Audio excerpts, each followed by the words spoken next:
بسم اللہ الرحمن الرحیم۔ عزیز طلباء و طالبات، آج کا ہمارا سبق اردو کے حوالے سے ہجرت نبوی صلی اللہ علیہ وسلم۔ کل ہم نے اس کو شروع کیا تھا اور میں نے آپ کو 2 پیراگراف اس کے پڑھائے تھے۔ آج اسی سے آگے ہم چلیں گے۔ صفحہ نمبر بیٹا 2 نکال لیجئے اور اس کا جو آخری پیرا ہے، رسول اللہ صلی اللہ علیہ وسلم سے قریش کو، یہاں سے آپ نے اس کو دیکھنا ہے۔ آج سے ہوگا یہ کہ میں اس پیج کے اوپر جتنے پیراگراف ہیں یا ان میں جو اہم باتیں ہیں میں آپ کو وہ دہرا دوں گا، اس کو آپ لوگوں نے ریڈ خود کر لینا ہے گھر پہ بیٹھ کے، اور اس کے علاوہ اس میں جو مشکل الفاظ کے معنی ہوں گے وہ میں آپ کو ایک ایک کر کے بتا بھی دوں گا اور یہاں آپ کو نظر بھی آ رہے ہوں گے۔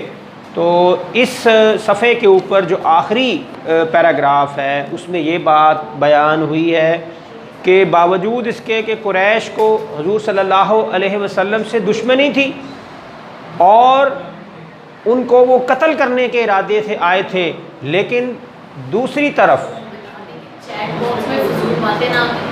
بیٹا چیٹ باکس میں اننیسیسری گفتگو، فضول باتیں نہ کریں، اپنی پوری توجہ لیکچر پہ رکھیں، وگرنہ آپ کو اس کلاس سے نکال دیا جائے گا۔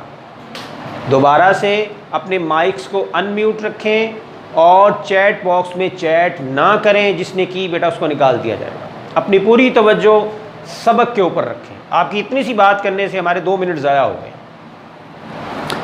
میں بتا رہا تھا کہ دشمنی ان کو بہت زیادہ تھی، لیکن اس قدر اعتماد تھا کہ اپنی امانتیں حضور صلی اللہ علیہ وسلم کے پاس رکھواتے تھے۔ اس پیرے میں یہی بیان ہے، اور صادق اور امین کے لقب سے آپ پورے مکہ میں مشہور تھے۔ اب حضور صلی اللہ علیہ وسلم نے کیا کیا، اس پیرا میں آپ پڑھ سکتے ہیں کہ جناب امیر حضرت علی رضی اللہ تعالیٰ عنہ سے فرمایا کہ آپ میرے اس بستر پر لیٹ جائیں اور مجھے ہجرت کا حکم ہو چکا ہے، میں روانہ ہونے والا ہوں صبح۔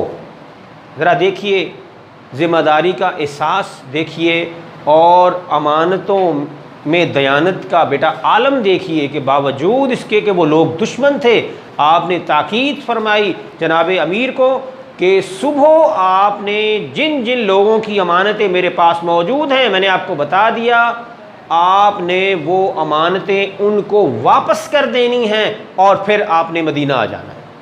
اندازہ لگا لیں کہ اس حالت میں بھی آپ نے امانت میں خیانت کا تصور نہیں کیا۔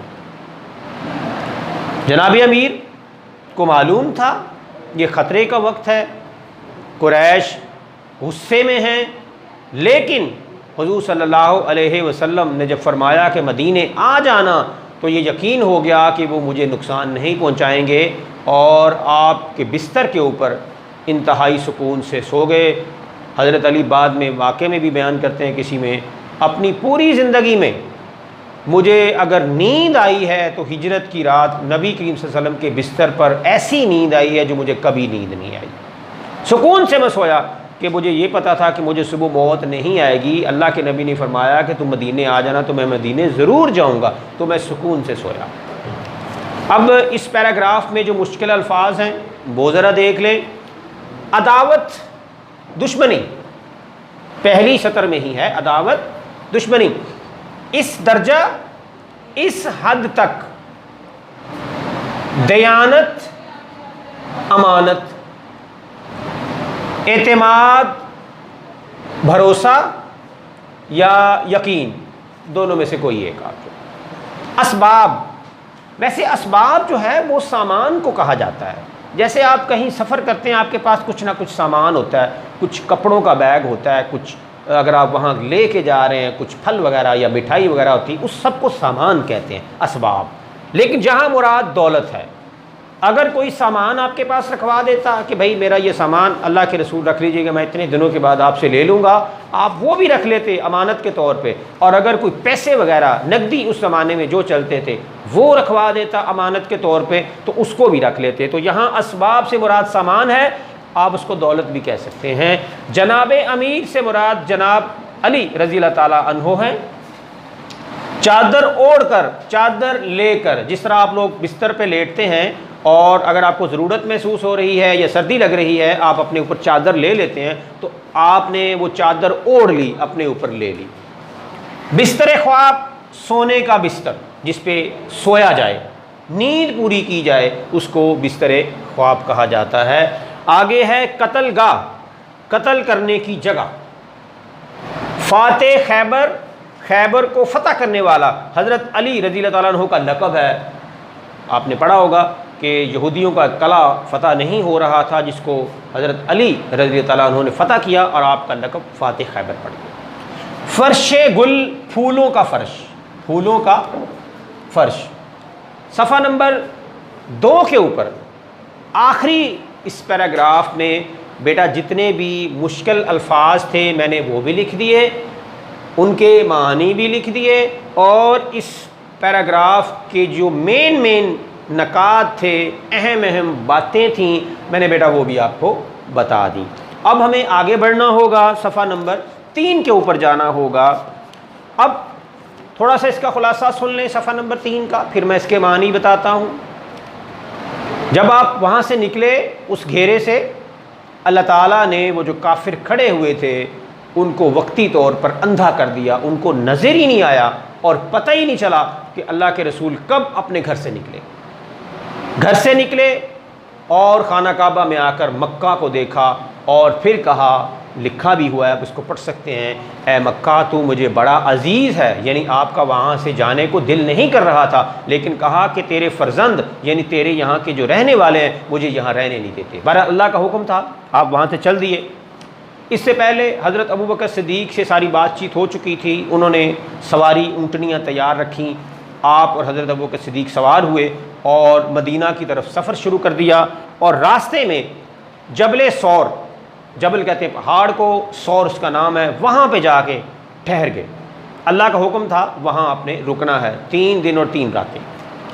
اب وہاں کیسے کیا گزارا؟ پہلے تو غار میں حضرت ابوبکر صدیق نے صفائی وغیرہ کی، اندر گئے۔ کھانے کا یہ انتظام تھا کہ حضرت ابوبکر صدیق کا ایک چرواہا وہ بکریاں چراتے ہوئے وہاں پہ آ جاتا، اور آپ دودھ اس کا دھو لیتے، صبح اور شام آپ کا وہی کھانا ہوتا۔ ایک جگہ تو یہ بیان ہے۔ اس کے علاوہ حضرت ابوبکر صدیق کے جو بیٹے تھے، جوان تھے، وہ رات کو آتے، سارا دن مکے کی جو خبریں ہوتی، ان کی جو کاروائیاں ہوتی، کتنے وہ غصے میں ہیں، کیسے کیسے تلاش کر رہے ہیں، وہ کیا کیا منصوبے بنا رہے ہیں، وہ ساری کی ساری باتیں آپ کو آ کر بتاتے۔ کون؟ حضرت ابوبکر صدیق کے جوان بیٹے۔ اچھا، اس کے بعد ایک جگہ یہ لکھا ہے کہ حضرت ابوبکر صدیق کی بیٹی حضرت اسماء، آپ کی انگلش کی کتاب میں یونٹ نمبر 4 ہے حضرت اسماء کا، وہ 3 دن اور 3 راتیں انہوں نے آپ کو کھانا پہنچایا غار میں، اس طریقے سے پہنچایا کہ کسی کو خبر بھی نہ ہوئی۔ تو ہم کہہ سکتے ہیں کہ اس پورے سفر میں جناب ابوبکر صدیق اور آپ کے پورے گھر والوں نے اپنی جان اور پوری خدمت کا مظاہرہ کیا، جان کی پرواہ نہ کی، اور پورے خلوص کے ساتھ اللہ کے نبی کی خدمت میں مصروف رہے۔ بہرحال قریش نے آپ کی تلاش شروع کر دی، نہایت غصے میں، ڈھونڈتے ڈھونڈتے ڈھونڈتے ڈھونڈتے غار تک آ گئے، اور وہ غار اس حد تک قریب پہنچ گئے کہ تھوڑا سا بھی اگر وہ نیچے دیکھ لیتے تو حضور صلی اللہ علیہ وسلم اور حضرت ابوبکر صدیق پہ ان کی نظر پڑ جاتی۔ اس موقع پر حضرت ابوبکر صدیق تھوڑے سے پریشان ہو گئے، اور اللہ کے رسول سے کہنے لگے کہ اب دشمن اتنا قریب آ گیا ہے کہ ذرا سی ہماری آواز سے اس کو پتہ لگ جائے گا۔ تو وہاں پہ آپ نے ایک آیت تلاوت فرمائی، لا تحزن ان اللہ معانا، یعنی ابو بکر غم نہ کر، دکھی نہ ہو، اللہ تعالیٰ کی ذات ہمارے ساتھ ہے۔ یعنی اللہ کے رسول کو اللہ پہ اتنا بھروسہ تھا کہ آپ بالکل پریشان نہ ہوئے۔ تاریخ میں واقعات ہیں کہ اس غار کے دہانے کے اوپر ان میں سے ایک کہنے لگا کہ یار یہ ذرا اس غار میں بھی جا کے دیکھیں نا، وہ چھپے تو نہ ہوں۔ لیکن اس سے پہلے اللہ تعالیٰ نے اپنی حکمت سے ایک کبوتری کو حکم دے دیا کہ وہ غار کے اوپر انڈے دے دے اپنے. اس نے گھونسلہ بنا کے اپنے انڈے دے دیے، اور غار کے منہ کے آگے ایک مکڑی نے اپنا جالا بنا دیا. اب ان میں سے ایک کہنے لگا، جس نے کہا تھا کہ یار غار میں دیکھیں، اس سے کہنے لگا وہ تمہاری عقل تو نہیں جواب دے گئی، اوپر کبوتری بیٹھی ہوئی ہے، اگر کوئی یہاں آتا تو یہ اڑ نہ جاتی، یہ انڈے کیسے دیتی؟ جانور تو وہاں جاتا ہے جہاں اس کو کوئی پریشان نہ کرے. اور غار کا یہ جو راستہ ہے یہاں اس نے مکڑی نے جالا بنا دیا ہوا ہے. مجھے یہ بتاؤ جالا بنا ہوا کوئی شخص اندر کیسے جا سکتا ہے؟ وہ یہاں نہیں ہے. اور وہ دوسری جگہ تلاش کرتے رہے. یوں اللہ نے ان کی عقل کے اوپر پردہ ڈال دیا، ان کو سمجھ ہی نہیں آئی کہ ہوا کیا. بہرحال یہاں آگے پھر اسی صفحے پہ ایک واقعہ بھی ہے کہ قریش نے جب اعلان کیا کہ جو محمد صلی اللہ علیہ وسلم اور حضرت ابوبکر صدیق رضی اللہ تعالی عنہ کی خبر لائے گا، نعوذ باللہ مردہ یا زندہ کی، یا کوئی بھی ان کا پتہ بتائے گا، اس کو 100 اونٹ انعام میں دیے جائیں گے. اب آپ اندازہ لگائیں کہ کتنا بھاری انعام. آج کے اس زمانے میں اونٹ کی قیمت کم و بیش تقریباً 1 لاکھ کے قریب ہے، اس سے زیادہ ہی ہوگا. اور 100 اونٹ کا آپ اندازہ لگا لیں کتنی رقم وہ بنتی ہے. تو اتنا قیمتی انعام اب ہر شخص اپنے اپنے طور سے تلاش کر رہا ہے. ان کے جو کفار کے جاسوس تھے وہ بھی بھاگ توڑ کر رہے ہیں، جو کھوجی تھے وہ بھی بھاگ دوڑ کر رہے ہیں. ان میں سے ایک کا ذکر یہاں پہ سراقہ بن جوشم کا ذکر ہے. وہ بڑا ہوشیار آدمی تھا اور اس کو اس علاقے کے چپے چپے سے واقفیت تھی. اس نے اپنا گھوڑا دوڑایا، اور عرب میں یہ دستور تھا کہ وہ اپنے کسی اہم سفر پر نکلنے سے پہلے نہ فال نکالتے تھے، جس کو آپ کہہ رہے قرعہ اندازی، قسمت پوری جس کو وہ کہتے تھے. تو اس کے پاس جو تیر تھے اس میں سے ایک تیر نکالا اس نے، اور اس پہ لکھا ہوا تھا نہیں، یعنی یہ کام تم نہ کرو. اس کے دل میں لالچ آ گیا، اس نے دوبارہ سے تیر نکالا، جن کا جو طریقہ کار تھا وہ اس کو فال نکالنے کا. پھر جواب ملا نہیں. پھر تیسری دفعہ نکالا، پھر جواب ملا نہیں. لیکن لالچ اس کو تھا 100 اونٹوں کا. پیچھا کرنا شروع کر دیا. آگے نظر آگے کچھ مسافر جا رہے ہیں، غور سے دیکھا تو وہ اللہ کے رسول اور حضرت ابوبکر صدیق تھے.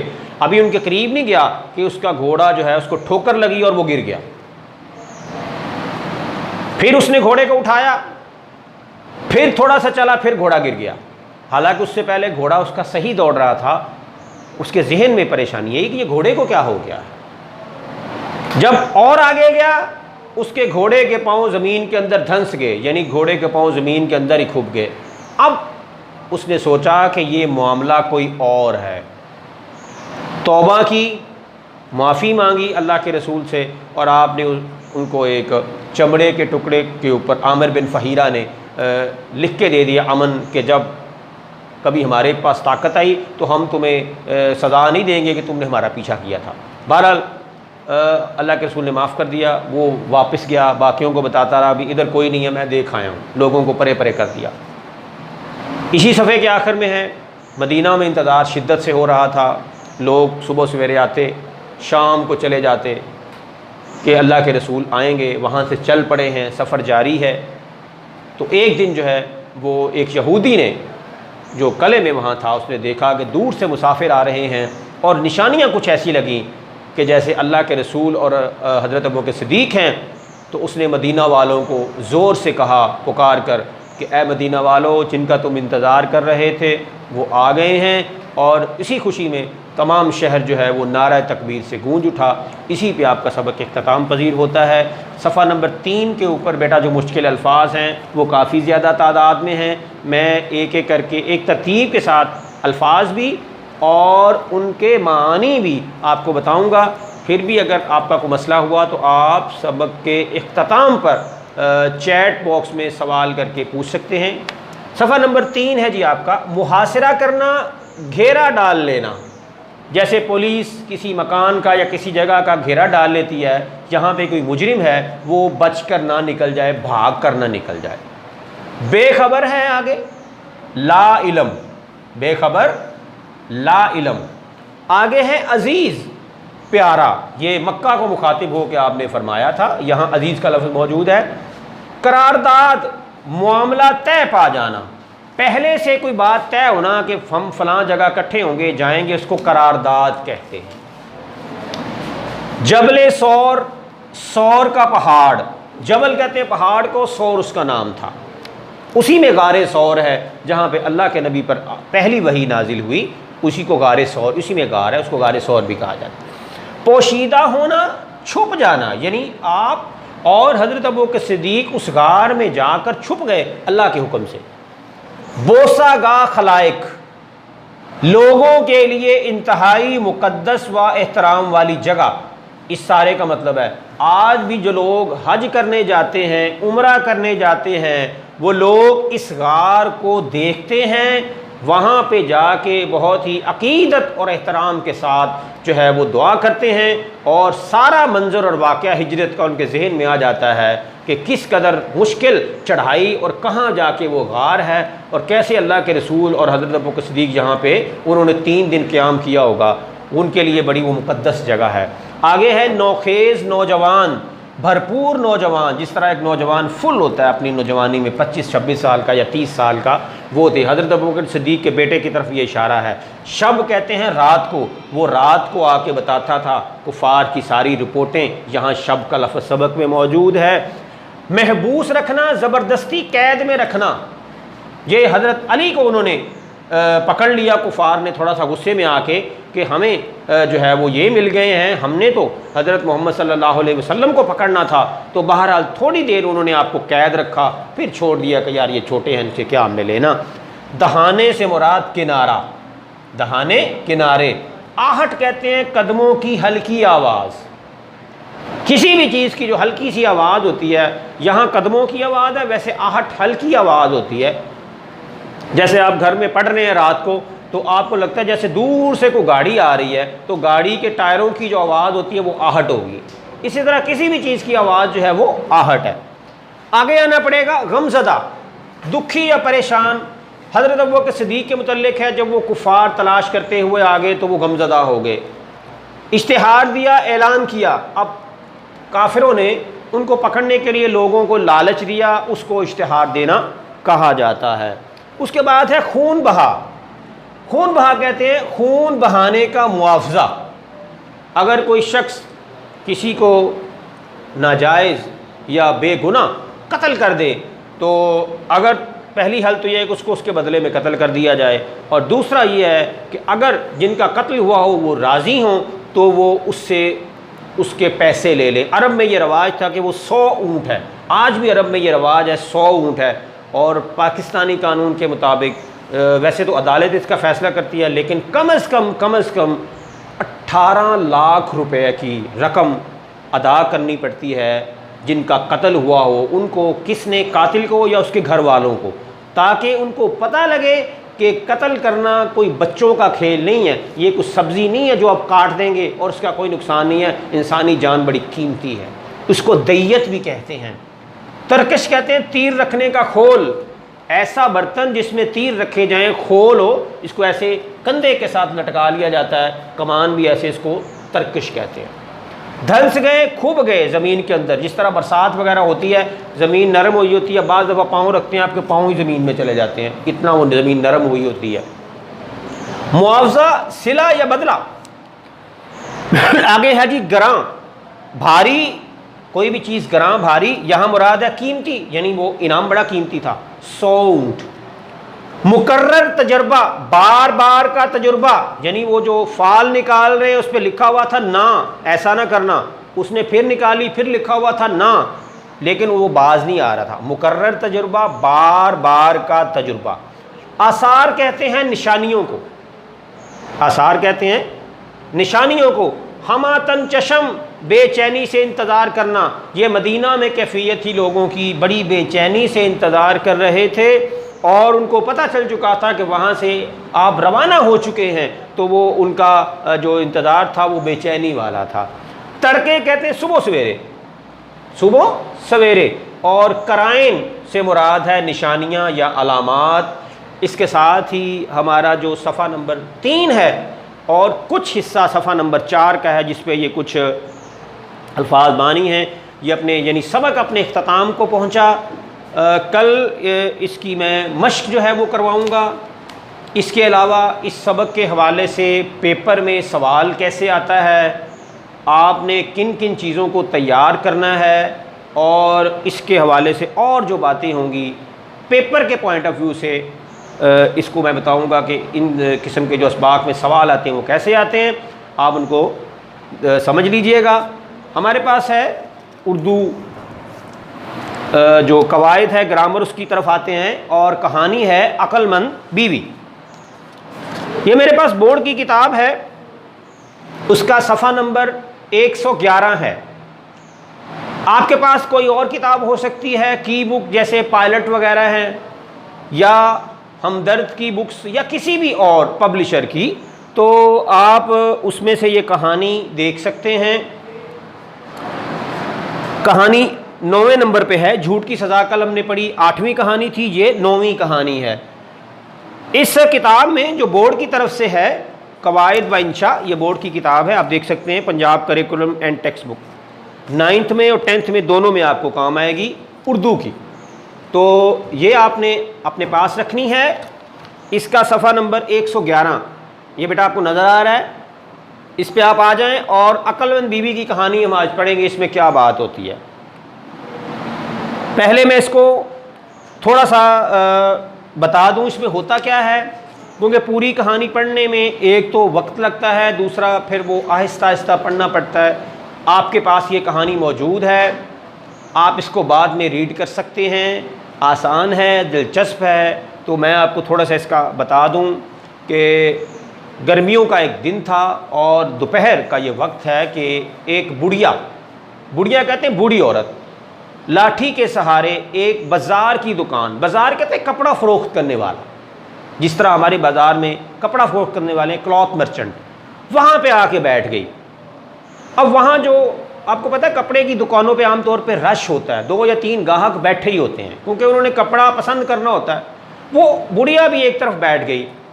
اب وہاں جو مالک تھا اس نے دیکھا کہ گرمی ہے، ایک بڑھیا آئی ہے، اس نے ملازم کو کہا پہلے تو اس کو پانی پلاؤ، پانی وغیرہ پیا، وہ وہاں بیٹھی رہی۔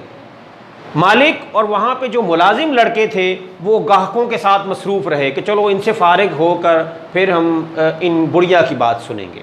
بڑھیا وہ دیکھتی رہی وہ کیسے آپس میں بات کر رہے ہیں، جیسے گاہک اور دکاندار کرتے ہیں، بھئی یہ کپڑا اچھا ہے، یہ کر لو، پیسے کم لے لو، وہ ساری گفتگو بڑھیا سنتی رہی۔ اچھا، اسی دوران دکاندار نے کیا کہا، اپنے چھوٹی عمر کا ایک لڑکا تھا، اس کو بیٹا کہا کہ یہ ایک برقع لے لو اور گھر میں چلے جاؤ، وہاں پہ کہنا کہ فلاں صندوق میں نا ایک تھان پڑا ہوا ہے، وہ دے دیں۔ اب وہ ملازم لڑکا تھا، ان کی یہ عادت تھی کہ بعض دفعہ کوئی سامان کپڑے والے کا، دکانوں کا ایسا ہوتا ہے جو انہوں نے گوداموں میں رکھا ہوتا ہے، جو انہوں نے گھروں میں رکھا ہوتا ہے۔ اس لڑکے نے کیا کیا، وہ برقع لیا اور اپنا جو مالک کا جو گھر تھا وہاں چلا گیا، وہاں سے تھان لے کے آ جائے۔ بہرحال اب وہ بڑھیا وہاں سے اٹھی اور اس لڑکے کے پیچھے پیچھے چلنا شروع کر دیا۔ جب دکان سے کافی آگے وہ گئی نا تو اس کو آواز دی، بیٹا میری بات سنو۔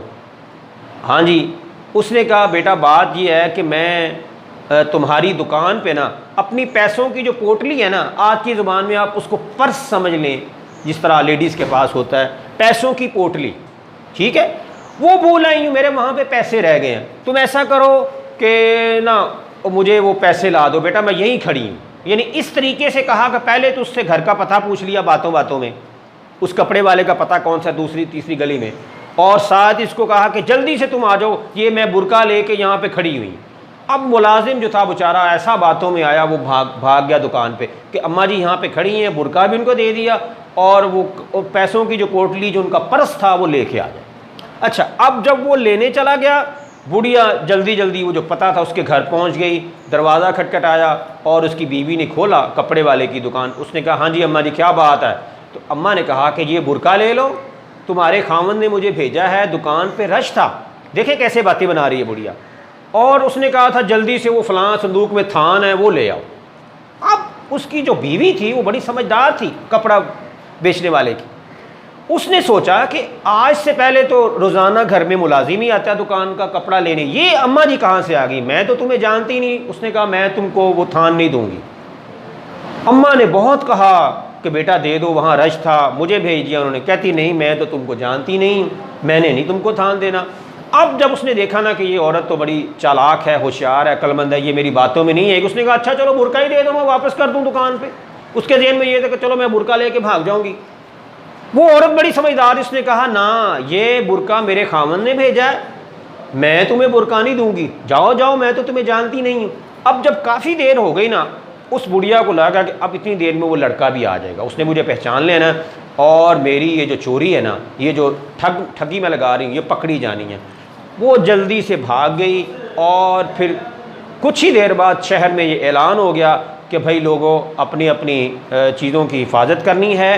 شہر میں ایک کٹنی، یہاں پہ لفظ دیا کٹنی، کٹنی کہتے ہیں ٹھگنی، جو لوگوں کو ٹھگتی ہیں گھروں گھروں میں، عورتیں مختلف قسم کے فریب اور ٹھگی لگا کے وہ گھس آئی ہے. تو اپنی چیزوں کی آپ نے خود حفاظت کرنی ہے. اب آپ دیکھ لیں اس میں لفظ ہے چلچلاتی دھوپ، تیز دھوپ. اس کا مطلب یہ ہے کہ وہ گرمیوں کا موسم ہے، جس طرح مئی یا جون میں گرمی پڑتی ہے، یہ وہ موسم ہے اور دوپہر کا وقت ہے. گرمی شباب پر تھی. شباب کہتے ہیں جوانی کو.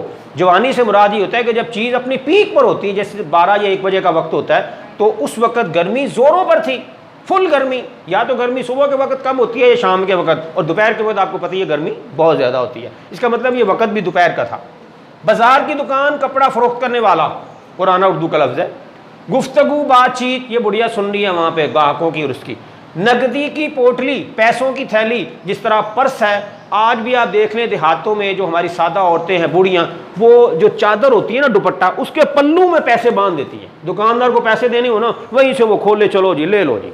تو یا پھر انہوں نے کون سا پرس وغیرہ رکھے ہوتے ہیں، لیکن وہ پوٹلی سی ہوتی ہے، ایک تھیلی بنائی ہوتی ہے پرانے زمانے، وہ اس طرح لٹکا لیتی تھی عورتیں، یہیں سے پیسے نکال کے دکاندار کو دے دیے. موقع غنیمت سمجھا، موقع کا فائدہ اٹھایا. ٹس سے مس نہ ہونا، کوئی اثر نہ ہونا. یہ اس کی عقل مند بیوی ہے، اس کے اوپر کوئی اثر ہی نہ ہوا. ٹس سے مس نہ ہوئی کہ نہیں بھائی میں نے نہ اس کو تھان دینا ہے، نہ میں نے اس کو برقع دینا. یہ کوئی ضرور عورت جو ہے نا دھوکہ کر رہی ہے، فراڈ کر رہی ہے. کٹنی، ٹھگنی، لوگوں کو بے وقوف بنا کر لوٹنے والی.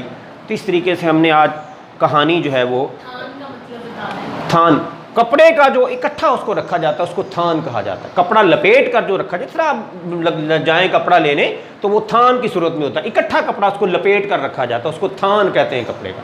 لیکن تھان کا ایک اور مطلب بھی ہے، ایسی جگہ جہاں گھوڑے کو باندھا جائے، اس کو چارہ وغیرہ دیا جائے، اس کی کھرلی وغیرہ پاس ہو، اس کو بھی تھان کہتے ہیں. یعنی ایک لفظ کا ایک میننگ نہیں ہوتا. اردو میں یا کسی لینگویج میں ورڈز کے بہت سارے میننگ ہوتی ہیں. ہم نے اس کا میننگ اسی سینس میں لینا ہے جو کسی جگہ پہ استعمال ہوا ہوتا ہے. یہاں تھان سے مراد وہ کپڑے کا تھان ہے، لیکن تھان کا مطلب ایک اور بھی ہے. تو بہرحال اب آپ کا جو کل ہم 10ویں کہانی دودھ میں پانی پڑھیں گے، اس میں کیا بات ہوتی ہے، اور جو ہم نے یہ سبق پڑھا ہجرت نبوی صلی اللہ علیہ وسلم، اس کی جو مشق ہے اس کے سوال میں آپ کو کرواؤں گا. اور اس سبق کے حوالے سے پیپر میں جو سوال آتے ہیں، پیپر پیٹرن کیا ہے، میں وہ آپ کو تفصیل سے بتاؤں گا. کل کے لیکچر میں بیٹا آپ لوگوں نے بڑے ہی دھیان سے اس کو لینا ہے. آج آپ نے میں نے جو پڑھایا ہے اس کو آپ لوگ ضرور اس کو پڑھیے گا، سارے کو دہرا لیں. کوئی ایسا لفظ جو میں چھوڑ گیا ہوں وہ آپ پوچھ سکتے ہیں. کسی بات کی اگر میں وضاحت نہیں کر سکا وہ آپ پوچھ سکتے ہیں. آپ کو سوال کرنے کے لیے وقت جو ہے وہ دیا جا رہا ہے اور آپ کے سوالات کا انتظار کیا جا رہا ہے. کہانی سے متعلق یا کہانی پیپر میں آپ کو 5 نمبروں کی آتی ہے، یہ بھی میں کل آپ کو بیان کر دوں گا پیپر میں اس کا انداز کیا ہے بہرحال، اور اس کا جو ہے وہ سبق میں کس انداز سے پیپر آپ کو آتا ہے.